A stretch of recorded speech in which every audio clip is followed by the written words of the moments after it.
Jadi bila orang cakap saya, oh Akta Negara Bangsa, bukan, itu kita berbincang. Proses nak buat undang-undang kat Malaysia ni, biar saya terangkan pada semua yang tak faham atau buat-buat tak faham. Pertama, saya Menteri yang bertanggungjawab mana-mana undang-undang, saya akan mewujudkan satu task force contohnya. Saya nak buat legal task force. Task force tu saya panggil semua NGO, CSO, orang politik. Siapa saya panggil untuk bincang. Kita bincang. Bila dah bersedia, kita buat keputusan. Ini mungkin dasar yang kita boleh terima. Saya juga akan panggil Bar Kaunsil Majlis Peguam. Sebab peguam-peguam pun akan ada pandangan. Panggil polis diraja, panggil MC-MC, kita dengar suara kerajaan, kita dengar suara pembangkang, kita dengar suara orang politik, kita dengar suara profesional, kita dengar.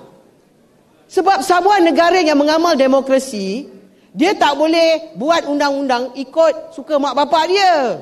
Dia kena buat undang-undang ikut prosedur dalam parlimen. Kita bincang dulu. Lepas kita bincang, kita bawa kepada mesyuarat kabinet untuk setuju dengan dasar. Setuju tak setuju? Lepas tu bila dah setuju, kita bawa ke Jabatan Peguam Negara untuk rangkakan undang-undang tu. Lepas itu dah rangka, dah setuju, kita bawa ke parlimen, kita bincang pula dengan ahli-ahli parlimen yang mewakili rakyat semua blok. Contohnya undang-undang Akta Lompat Parti, kita berbincang dah berapa bulan. Undang gangguan seksual bertahun-tahun tak jadi-jadi. Kenapa ya? Lagi fake news, ingat tak masa dulu sejak menteri kita buat undang-undang fake news. Berbulan-bulan, bertahun-tahun tak dapat selesai. Kemudian kita selesaikan. Hari ini dalam perbincangan isu kewarganegaraan, masih dalam perbincangan, betul? Orang ni marah, orang tu marah, orang ni suka, orang tu tak suka, itulah proses demokrasi. Tapi takkanlah sebab marah sangat pada kerajaan, bercakap sikit pun kita kabinet telah berbincang dan berkemungkinan kita nak menilai sama ada nak buat, itu pun orang marah. Woi, mana boleh cakap, oh soalan apa ni tak ada demokrasi. Apa sah yang tiba-tiba dah macam dia pula yang nak kena disiasat. Dia apa yang dia takut sangat? Kalau kita tak buat salah, tak perlu nak takut. Ingat saya kata, undang-undang dah ada. Kita hanya nak tengok apa yang berlaku ialah kerana undang-undang yang ada, undang-undang jenayah. Kemungkinan perkara ini berlaku dalam tahun 2023 dalam negara kita, bukan kerana dia tidak faham undang-undang, tetapi dia melihat apa yang dicakap bukan satu jenayah. Faham tak? Mungkin dia kata, takkan saya tak boleh cakap, saya kan rakyat Malaysia, saya berhak nak bercakap pasal bangsa saya, pasal agama saya, pasal raja saya. Tapi yang dia perlu diingatkan, sebab ada sesetengah negara yang masyarakat majmuk, dia mewujudkan satu suruhanjaya, satu jawatankuasa, dia memang banyak bentuk sebab mereka nak cuba balancekan, imbangkan kebebasan bersuara dengan dalam bahasa orang putih, freedom of speech, balancekan dengan apa yang disebut sebagai hate speech, kebencian. Jadi kita kena balance benda ni sebab dia tak boleh dalam situasi yang mana terlampau kebebasan tu 100% sampai dia tak dapat menilai kebebasan dia tu boleh menimbulkan kemarahan. Faham tak? Kedua, saya bagi contoh. Pernah tak kita dengar cerita kadang-kadang cerita orang Melayu lah, betul? Sebab mulut badan binasa pun kita dah dengar, betul? Kita semua dah dengar kan? Mungkin kita faham lah. Pernah tak kita dengar orang Melayu naik amok? Pernah tak dengar? Kadang-kadang kat kawasan kampung tiba-tiba, pakcik tu naik angin lah. Kita cakap pasal apa? Oh, dia naik angin lah sebab kita cakap pasal anak dia. Ada kan orang macam tu? Engkau cakap lagi sekali siap. Engkau cakap lah. Engkau berhenti lah. Ingat tak? Kadang-kadang bila mak ayah kita kan marah kita dulu kan macam tu. Siap, engkau cakap lagi aku sepak lah. Ingat tak? Sebab ada benda yang orang cakap, orang tak suka. Betul? Jadi apa yang kita nak buat sebenarnya ialah kita masih berbincang. Yang mana hari Jumaat ni saya akan bertemu dengan semua NGO, Majlis Peguam, Jabatan Peguam Negara pun. Kita nak bincang. Masa depan Malaysia negara majmuk 10, 20, 30 tahun akan datang. Apa jenis dialog yang kita nak wujudkan sebagai satu negara bangsa, itu saja. Kenapa perlu ada undang-undang?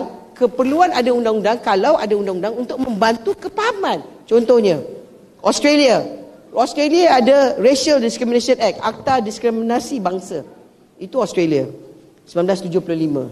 Singapura, Maintenance of Religious Harmony Act, Akta Perpaduan Agama di Singapura. yang memperuntukkan perundangan mengeluarkan denda dan perintah sekatan kepada tokoh agama dan orang lain yang memanipulasi agama untuk menghasut keganasan dan kebencian antara kaum di Singapura. Singapura ada undang-undang ni. Contoh. Jadi bila kita tengok kebebasan yang ada dalam Perlembagaan Perkara 10, kita balancekan dengan undang-undang yang saya sebut tadi yang ada, iaitu Akta Hasutan, Kanun Keseksaan, Akta MCMC, Akta Media Cetak tu. Balance tu yang kita nak cari. Kemudian saya nak beritahu tuan-tuan perempuan, sebenarnya apa yang sebuah negara kerajaan yang bertanggungjawab mesti memikirkan masa depan negara tersebut. Anak-anak kita ni di sekolah ni, kita dah tahu rukun negara, betul tak? Semua tahu rukun negara. Tetapi sekarang ni dengan adanya teknologi maklumat, social media, maklumat tu boleh tersebar pantas. Kebencian tu boleh disebar pantas ke tidak? Boleh kan? Boleh tak? Keduanya, orang yang suka tulis-tulis ni, dia tak pakai nama dia tahu, dia pakai nama tipu-tipu. Ataupun dia pakai mesin AI. Sebab dia takut, sebab kalau dia letak muka dia nama dia, bukanlah saya kata orang tu dayus. Tapi sebab dia letak nama dengan muka dia tak ada, dia letaklah muka kartun, nama kartun, tapi sebenarnya dia pakai mesin sebab dia takut kena tangkap. Betul tak betul? Kalau dia betul berani kerana benar itu yang dia percaya, letaklah nama dengan alamat dengan handphone. Lawan tu tak lawan, betul tak? Ini tak, cakap-cakap ni. Sebenarnya kita Facebook ni bercakap, bawalah ngutuk, tengok semua mesin dia kutuk. Dia bukan orang yang kutuk, dia mesin yang kutuk. Sebab dia nak menimbulkan kebencian, dia kutuklah ramai-ramai. Kutuk, Azalina ni, Datuk Mat lah ni. Semualah salah. Busuklah sebusuk-busuknya, tak ada langsung wangi kami ni lah. Sebab kita ni UMNO, Barisan Nasional, kita ni semua jahat, kita ni semua busuk.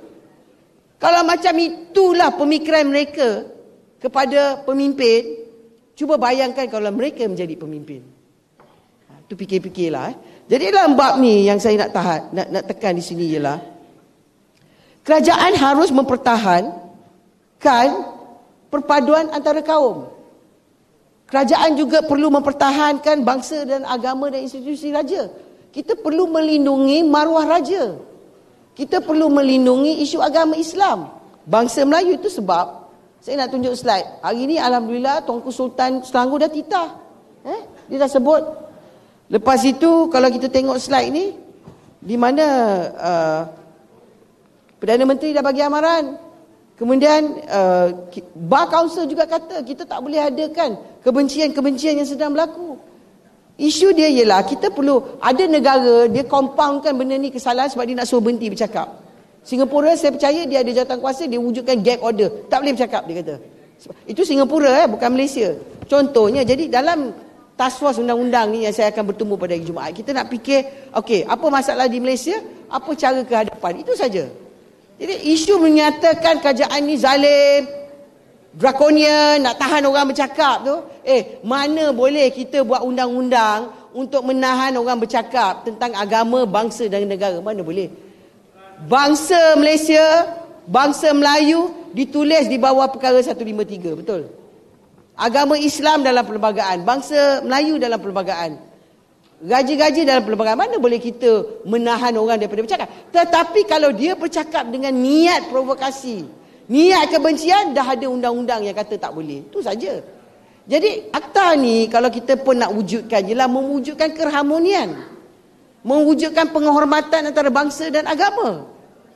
Yang perlu kita lihat, adakah mereka yang melanggar dikenakan dalam bahasa Datuk Zaidi fahamlah yang disebut sebagai, Datuk Zaidi tak ada, yang disebut sebagai kuasai kriminal, maknanya macam compound. Itu sebab apa ni, pendekatan-pendekatan baru yang banyak negara majmuk melihat. Kita masih pada tahap perbincangan, Hamdan. Tak ada kena-mengena lah.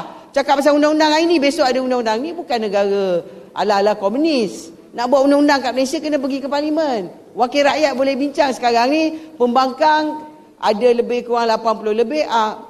Bahaslah, marahlah, jeritlah. Kalau tak setuju tak ada masalah. Lepas tu undi demokrasi kan.